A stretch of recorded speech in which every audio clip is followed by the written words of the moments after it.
Hello, everyone. Welcome to yet another series in your financial journey to financial freedom. We are glad to have you here today. By the way, if you have not yet subscribed to our channel, please ensure that you subscribe, like our video also, and you never miss any other upcoming updates. Share the channel with your friends and family and all the people you care about so they can get a bit of the information that we are sharing, this beautiful information, relevant information to their financial journey. Today, we're going to talk about unlocking the secrets to financial freedom using key financial ratios. Of course, this could be a bit technical to some people, but also I may call it something which is described as a no-brainer, especially if you understand. I know, of course, you've heard many people talk about these issues of finance, and they sound so sophisticated, so complicated. They're always nice to hear. You feel like they're speaking a lot of wisdom, but at the end of the day, you may realize that actually what they're talking about is not so complicated. So we're here to make that difference. Now, financial ratios, of course, also improve the way you analyze your financial positions and also help you understand where you want to be in your financial journey. At any key point, you want to know you want to be somewhere you have defined. So this is what we're here to do today. Of course, achieving financial prosperity requires not just accumulating money or earning money, but also requires that strategic management of your finances, doing it wisely to ensure that you achieve the goals that you desire. So, financial ratios are there to serve as that invaluable tool in this regard, offering you insights into your financial health and guiding you along the process. Of course, we're going to delve deeper into what some of these financial ratios are, and we're only looking at not more than 10, so just few of them. So don't worry. Stick here and then we learn more. The first financial ratio we're going to talk about is the expense to income ratio. Clear, simple. You know your expenses, you know your income. So from that, you can derive what you call your expense to income ratio because you're comparing your total expenses to your total income over a specific period of time. Typically, we're talking about something like a month. So, yeah, and you get this by just simply dividing the two. Divide your total expenses by total income. And if you want to turn it into a percentage, then you multiply by 100. This ratio indicates the proportion of your income that's being consumed by your expenses and helping you assess your spending habits is necessary to help you adjust to know where you're going wrong, what could be changed. Ideally, it's expected that at least your expense to income ratio should not be more than 50% of your income. You shouldn't be spending more than 50% of your income. And of course, there are also those that are spending more than what they're earning. Ideally, what we are looking at, we're looking at a situation where a cone-like arrangement. You have the top, the head of a cone, and the tip. Your expenditures should be the tip, and your income should be the head of the cone. In that, whatever is going out is less than what is coming in. That's the only way you can retain a little bit more of what you earn and use it for the future or invest it. Another key ratio that you're talking about here today is the debt to income ratio. Do you have debt? Well, if you don't have debt, it still concerns you because at least you're going to get into a position where debt is being considered either a company or your personal finances, somehow you could find yourself that you need debt. So the debt income ratio measures the total debt payments against your total income. How much are you paying out towards your debt versus how much you're earning? And it's also computed very easily by dividing the total debt payments over the total income. And why is this important?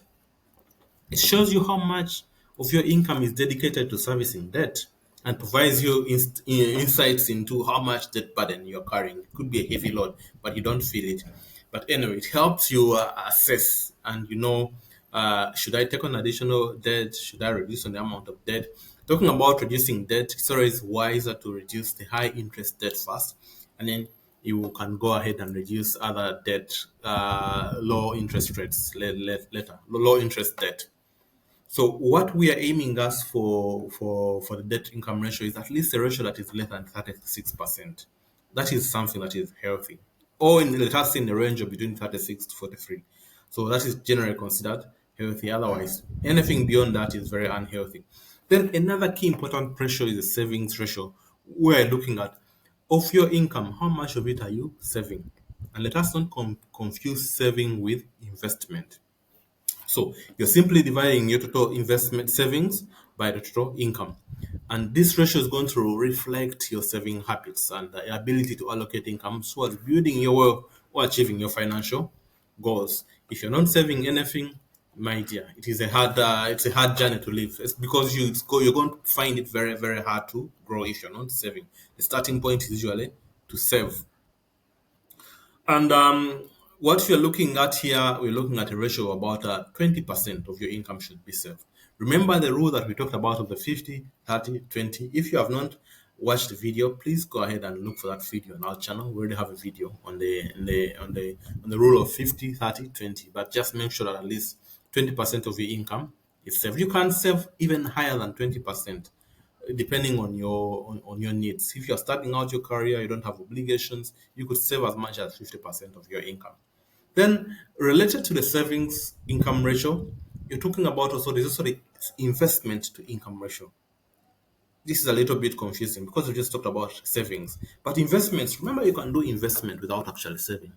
That is, if you are getting money from the bank, borrowing, you can borrow and invest. That means that you may not have saved, but you are investing. Generally, what we are looking at here is we are looking at how much of your total income is allocated to investments. And we divide your total investment contributions, things like retirement plans, and by you divide it by the income that you are earning. And this is really a very strong indicator to your commitment to the long-term goals of growing your financial security, ensuring your financial security through investment. At least one should try to invest maybe between 10 to 20% of your income, 10 to 15, 10 to 20%. That is something that is worth it. And you should be investing in vehicles like stocks, bonds, real estate, retirement accounts to capitalize on the compounding returns these investments provide. And of course, now there is also the emergency fund. If you don't save, it is hard to have an emergency fund. Emergency fund, you realize how important it is when your car breaks down. When you find that you have a relative who is in hospital and you need to pay some extra hefty amounts in terms of bills, or yourself, you are sick and you require some extra funds to take care of your health. That's when you realize that actually it's important to have an emergency fund somewhere. Many people live like hand to mouth. Whatever they earn, they spend from the pockets to the mouth. Everything that is earned. So when such a person gets a problem, they can easily lose their house. They can easily have their life turned over because of just one bad thing happening, a car breaking down, someone falling sick, that you don't have what to survive the next month. You don't have rent to pay. So the relevance of this ratio ensures that you have an adequate fund for your financial stability in case of unexpected events such as job loss, medical emergencies occurring. A car is broken down. I've already talked about this. It is advisable that at least you try to save between 3 to 6 months worth of your expenditures worth of your expenditure. Meaning that if you lose your job today, you can be able to survive the next 6 months without having a job. And the expectation is that within that period, maybe you'd have acquired a job. Then there's also housing ratio. Maybe something that you have not heard about, but it's also something that is very key. And this majorly gauges how much are your housing expenditure in relation to your gross income. We divide your total expenditures, that these are things like rent, mortgages, insurance, utilities by your monthly income and find out how much it is.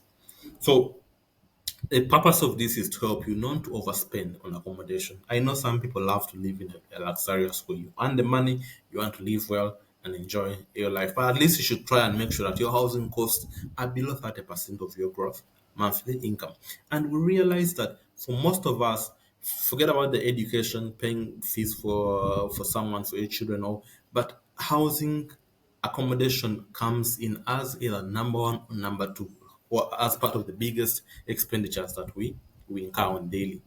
So or on a monthly basis. So you take care that is well managed.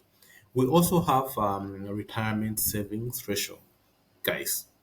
You don't think that you're going to work forever. It's going to be that time where you hang in your gloves and say enough is enough But when you hang in your gloves, what are you going to go to? Do you have enough savings to last you another 30, 20 years in retirement? Or you think you won't make it that won't make it retirement, or you won't make the 30, 20 years in retirement?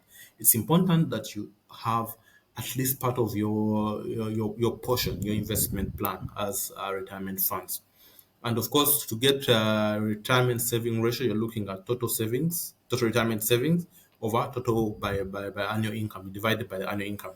And of course, it assesses your progress towards building a sufficient retirement nest to help you live that lifestyle that you dream of in retirement, either traveling, playing golf, relaxing generally. You don't want to go into retirement and then you have to come back to work because the funds are not available to help you have a comfortable life. And what we are aiming at here, we're looking at 1 to 3 times, 1 to 2 times your annual income. You should have this saved by what? By 30.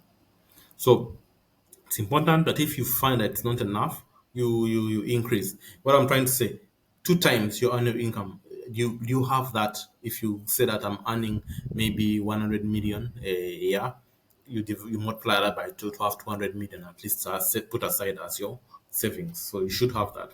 Then of course the cash flow ratios shows you how fluid you are. The inflows versus your outflows. Your inflows should not be more than your outflows. This is almost it's similar to the income expenditure ratio, whereby you're looking at how much is you're spending versus how much you're earning. Of course, your inflows could sometimes come in with income that's not from a salary, but of course, you're looking for something like a positive cash flow that indicates that you're earning more than you're spending. Remember the coin example that we used? I think you understood that. So let me move on. There's also what we call the net worth ratio. Net worth ratio. How much are you worth? Some people talk about your worth as how much you're able to survive, how many years, how many months are you able to survive. And then that is sometimes wealth also defined like that. How many years are you able to survive without earning an income? So your net worth is literally looking at your assets versus your liabilities. You calculate this by subtracting total liabilities from total assets. And you should also have a positive figure here. Your assets should be greater than your liabilities. It gives you a snapshot of your financial position, indicating whether you're accumulating wealth or you're accumulating debt. So you should at least aim to have a net worth by growing your investments, your savings, your property, and stocks. And also you should also aim at reducing your liabilities, things like loans. So looking at these 9 financial ratios, I think it will help you grow financially, grow in that plan, in that journey that you are aiming at retiring or financial security or financial stability. By mastering these financial ratios and incorporating them into your daily ratios or your financial management routine, you're going to help you optimize the decisions that you're going to take towards your finance. Things like reducing debt, things like increasing savings, and building your wealth over time. Because how we know that you need to reduce the debt? How do you know that to increase savings? By looking at the ratio and determining, am I safe? Are things okay? Look at how much you're saving for retirement. Are you moving towards the correct direction, or do you have something lacking somewhere? By the way, I've planned and I've looked at around for some information that will help you prepare your personal financial statement. And this will be very good guideline in helping you know where you stand. From this personal financial statement, you can now go ahead and derive those ratios that we talked about. So I hope you have found this session interesting and important. And please, if you like it, click and then subscribe. But also don't just stop at liking it. Share it. If you have enjoyed it, please like it. And I would like to thank you for taking the time to watch this series and have a blessed day. Have a good night wherever you may be. Bye bye.